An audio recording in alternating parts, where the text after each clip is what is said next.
El Señor esté con ustedes. Del Santo Evangelio según San Mateo. Gloria a ti, Señor.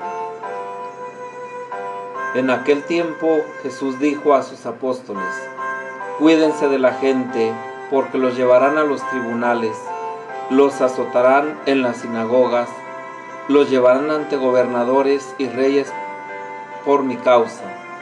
Así darán testimonio de mí ante ellos y ante los paganos.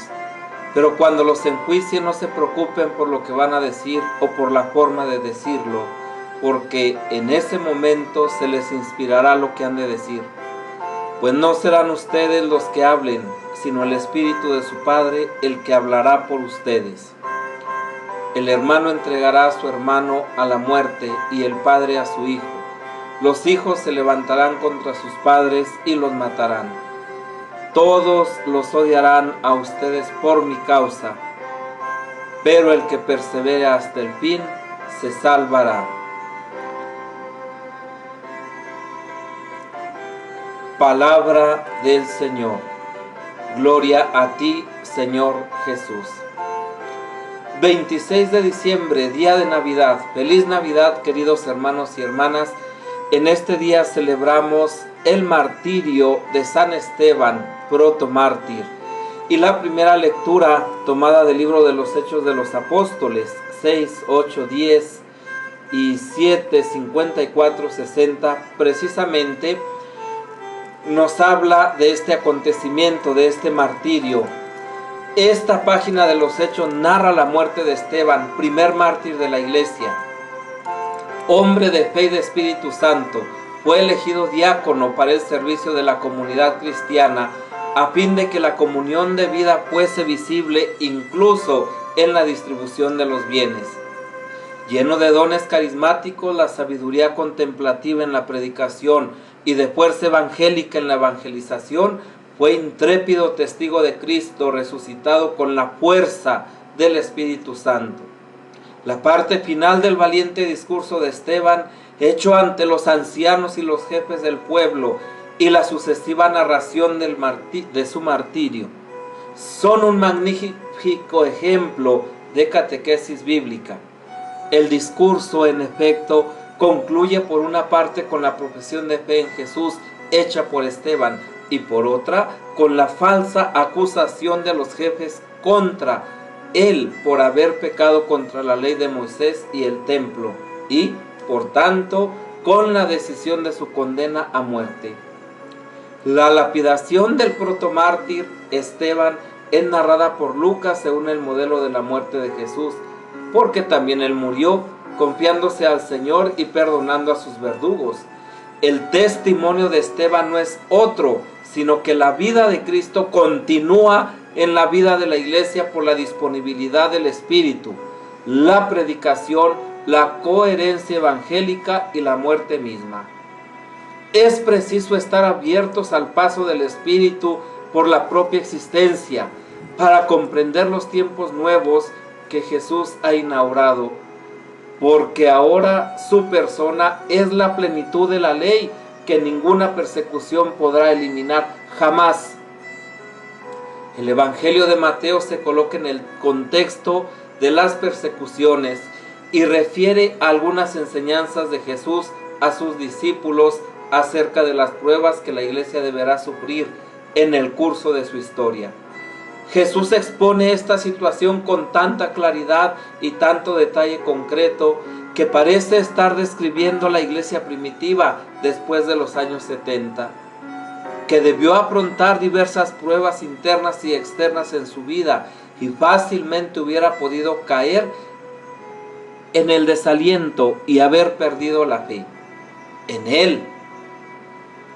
Jesús provee así a la continuidad de su obra en el tiempo y en el espacio, anticipando acontecimientos y signos que la comunidad cristiana deberá afrontar en el mundo, para ayudar a sus discípulos a superar el escándalo de la cruz que permanece siempre como verdadero obstáculo en el camino de la fe de todo creyente. La palabra repetida por Jesús en el texto, no se preocupen y no tengan miedo, Son el alivio del Señor al miedo de los suyos, real impedimento al alegre anuncio del Evangelio que, por el contrario, debe ser proclamado con entusiasmo y muestras de alegría. Ante los reyes y en los tribunales es el Espíritu del Padre el que hablará por ustedes. También el odio de parientes y amigos a causa del nombre de Jesús será recompensado, porque el Padre lo ve y concederá a los suyos la salvación y la verdadera vida. Queridos hermanos y hermanas, llegados a este punto, podemos preguntarnos seriamente cuál es el sentido cristiano del sufrimiento y de la muerte del texto bíblico que considera la liturgia de hoy, pero no solamente el sentido del sufrimiento, de la muerte, de la persecución, de la lapidación de Esteban, sino cuál es el sentido cristiano del sufrimiento hoy. Nuestro sufrimiento, tu sufrimiento, el sufrimiento causado por el dolor de la enfermedad, de la muerte de un ser querido, de la soledad, de la incertidumbre.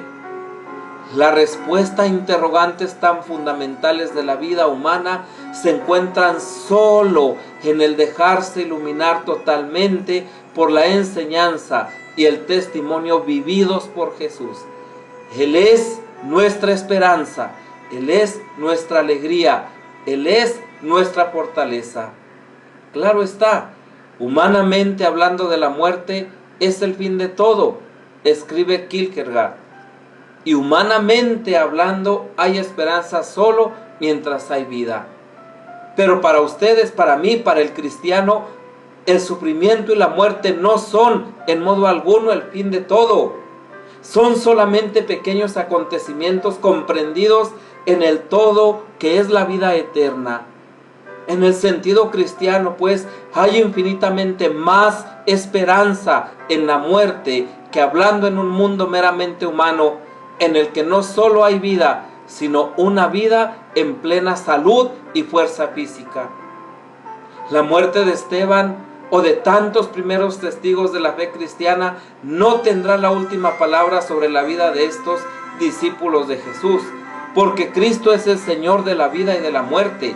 Pero la muerte martirial de Esteban y la de todos los hombres y mujeres de hoy, también para ellos está abierto el reino de los cielos, también para nosotros. La resurrección de Jesús muestra la verdadera gloria como única realidad de la verdadera vida, hacia la que se encamina todo creyente. Esta prevé, sin embargo, que la gloria de Jesús y de cada uno de sus discípulos pasa justamente a través del Gólgota y la muerte en cruz.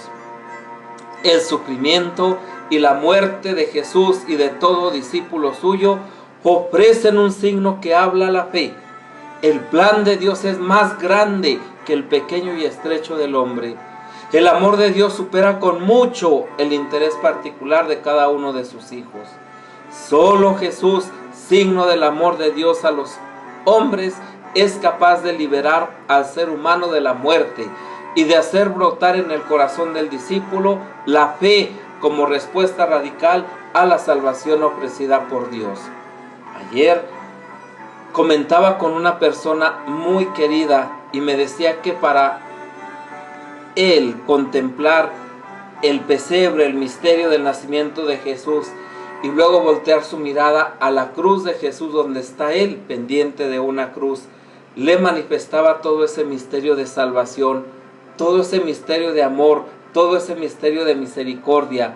¿Hasta qué grado Dios nos ha amado? Pues en verdad, ¿hasta qué grado nos ha amado? Hoy que estamos viviendo la Navidad en medio de estos tiempos difíciles de dolor, de sufrimiento, hay una buena noticia, que Dios ha enviado al mundo la salvación, y esa salvación se llama Jesucristo. Jesús, el Redentor, el Salvador, el Emmanuel, Dios con nosotros. Abre tu vida, tu mente y tu corazón a Él, y Él te dará la paz y el bien. ¡Feliz Navidad!